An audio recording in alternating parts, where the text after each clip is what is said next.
양식 구독자 여러분, 안녕하세요. ESF 익산지구 이미라 간사입니다. 4월 6일 일용할 양식, 마태복음 26장 26절에서 35절 말씀입니다.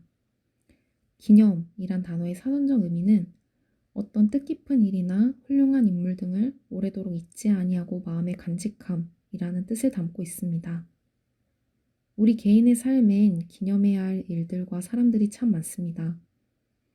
그런데 과거 예수님의 제자들과 오늘날 예수님을 믿는 우리들, 그리고 앞으로 예수님을 믿게 될 이들 모두가 예외 없이 마지막 날이 오기까지 중요하게 기념해야 할 것이 있습니다. 바로 성만찬을 통해 말입니다. 오늘은 예수님께서 죽음을 예고하신 말씀의 절정이 되는 예수님의 성만찬 제정에 대한 말씀입니다.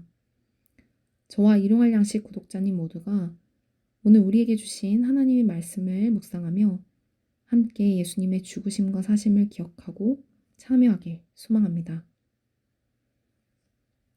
예수님께서 제자들과 계실 때 마지막 유월절 만찬을 나누십니다.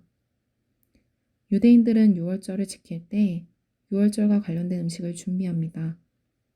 그리고 집안의 가장은 과거에 하나님께서 유월절 어린 양의 죽음을 통해 자신의 조상들을 애굽의 노예 생활로부터 구출해 주셨던 사건을 전달하며 온 가족이 이 음식을 먹으며 함께 기념하게 합니다. 예수님께서도 제자들과 그렇게 하고 계십니다.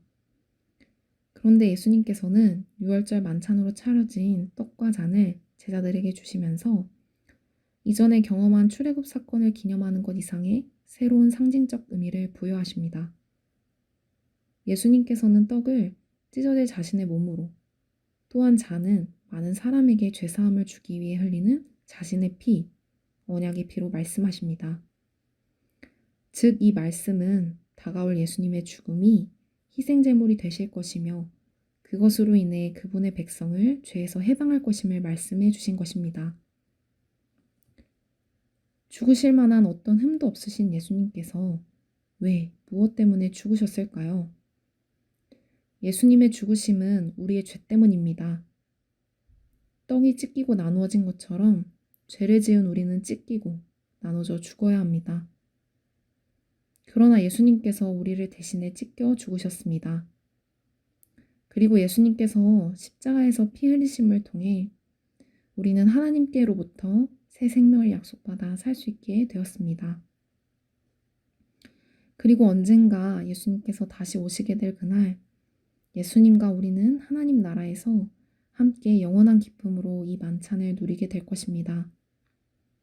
그 날을 바라보며 우리는 주신 삶 속에서 매 순간 예수님의 죽으심을 기억해야 합니다. 예수님께서는 제자들에게 떡을 주시며 받아서 먹으라, 잔을 주시며 너희가 다 이것을 마시라고 말씀하셨습니다. 즉, 예수님의 죽으심과 사심을 나의 일과 무관한 동떨어진 것으로 여기지 않고 예수님과 하나로 연합되어 이것을 기념하고 누려야 합니다. 이것은 예수님의 죽음에 대한 말씀에 모든 제자들이 자신감에 차 말하였던 것과 같이 나의 굳은 결심과 의지만으로 참여할 수 있는 것이 아닙니다.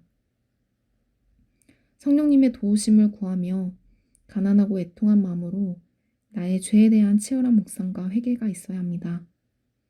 그리고 예수님의 피 흘리심을 기억하며 영원한 삶으로 인도하신 하나님의 은혜와 사랑에 깊이 감사하며 날마다 예수님과 하나된 삶에 머물러야 합니다.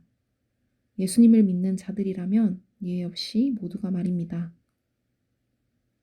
우리의 인생엔 특별하게 기념해 왔던 날들도 앞으로 기념해야 할 일들도 참 많습니다. 그러나 무엇보다 우리는 성만찬을 제정하시면서 가르쳐 주셨던 예수님의 말씀을 기억하며 그분의 죽으심과 사심에 하나 되어 어떤 것보다도 더욱 예수님을 기념하길 원합니다. 일용할 양식 구독자님들 모두 한 분도 빠짐없이 우리에게 떡과 잔을 주신 예수님을 매 순간 기억하며 하나님과 하나가 되는 오늘 하루가 되시기를 소망합니다.